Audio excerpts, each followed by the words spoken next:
Oke, kita ketemu lagi. Hari ini kita bakal bahas salah satu cerita yang paling aneh sekaligus paling penting yang pernah ada.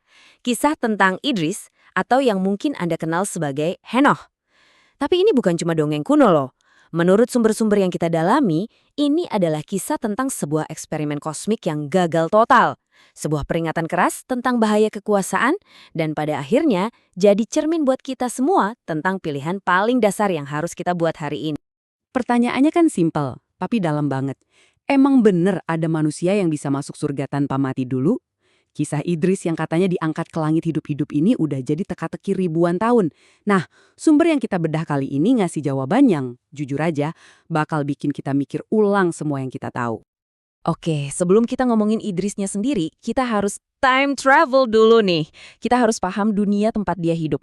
Dunia sebelum banjir besar, sebuah era yang sama sekali beda sama zaman kita sekarang. Coba bayangin deh, dunia di mana orang bisa hidup sampai 700 tahun.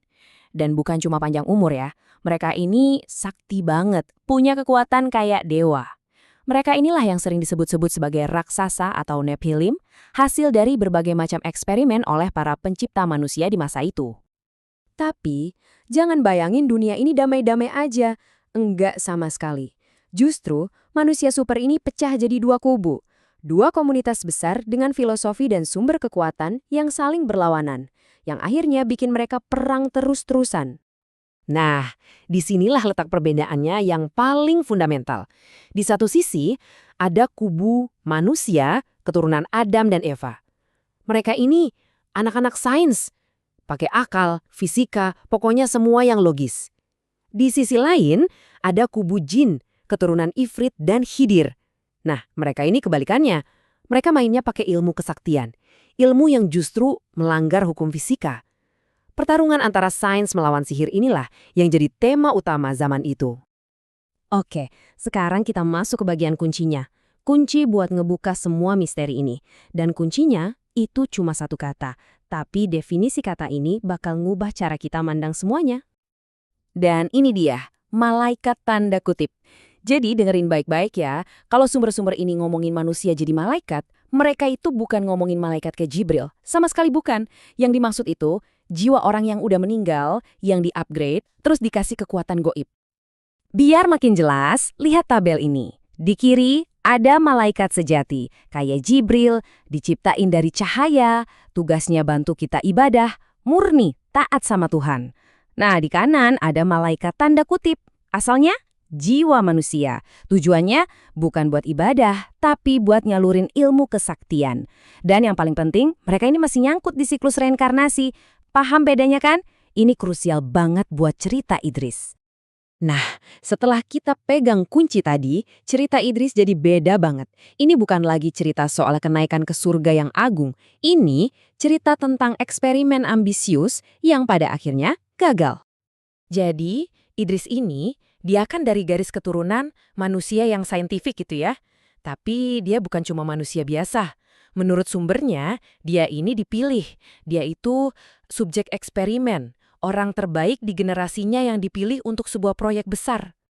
Perjalanannya tuh dramatis banget. Pertama, tahap seleksi. Dia dipilih karena paling oke di generasinya. Terus, pengangkatan. Jiwanya diambil, diubah jadi malaikat tanda kutip. Habis itu, dia diberdayakan, dikasih kesaktian yang luar biasa. Tapi ya, namanya juga dikasih kekuatan besar, muncullah pemberontakan. Dia jadi sombong, merasa lebih jago dari yang nyiptain dia. Dan akhirnya, setelah jatuh, dia sampai ke tahap penebusan. Dia tobat, balikin kekuatannya, dan ngantri lagi buat reinkarnasi.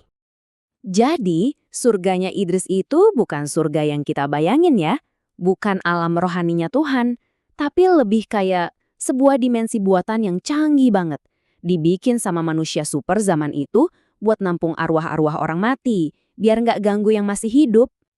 Terus, apa urusannya sama kita sekarang? Kenapa cerita kuno ini penting banget buat kita yang hidup di zaman modern? Nah, jawabannya ada di pelajaran paling inti dari kegagalan Idris. Ini yang bikin kaget.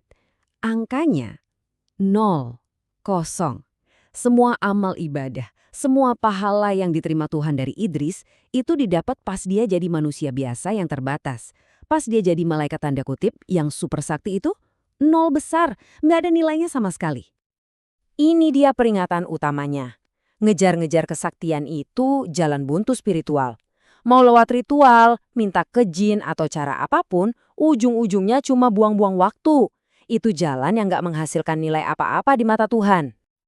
Dan ironisnya tuh di sini, kita yang masih hidup ini ibaratnya lagi di sekolah, kita bisa naik kelas. Nah, roh-roh atau malaikat tanda kutip yang nawarin kesaktian itu, mereka itu justru lagi diskors. Mereka nyangkut, gak bisa kemana-mana. Masih punya utang spiritual yang harus mereka bayar dulu. Oke, cerita Idris itu kan peringatan, tapi di dalamnya juga ada petunjuk. Terus, apa yang bisa kita lakuin? Nah, sumber-sumber ini ngasih kita panduan yang jelas banget buat perjalanan spiritual kita di dunia yang makin aneh ini. Intinya itu satu, berdayakan fitrah kita, diri sejati kita. Itu kompas batin kita. Jadi pertama, kita berdoa minta dibimbing sama fitrah kita. Kedua, belajar percaya sama bisikan hati nurani itu. Ketiga, jangan keras-keras sama diri sendiri dan orang lain. Dan yang paling penting, keempat, bersedia. Buka hati buat dibimbing ke jalan yang benar, bukan jalan yang kita kira benar.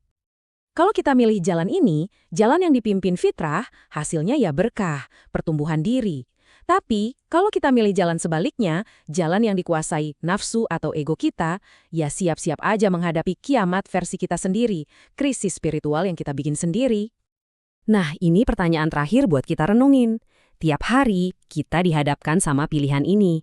Di tengah semua kesibukan dan godaan dunia, apa sih yang sebenarnya lagi kita berdayakan? Diri sejati kita? Atau cuma nafsu kita? Karena seperti yang kita belajar dari Idris, jawaban dari pertanyaan itu nentuin segalanya. Makasih udah nyimak.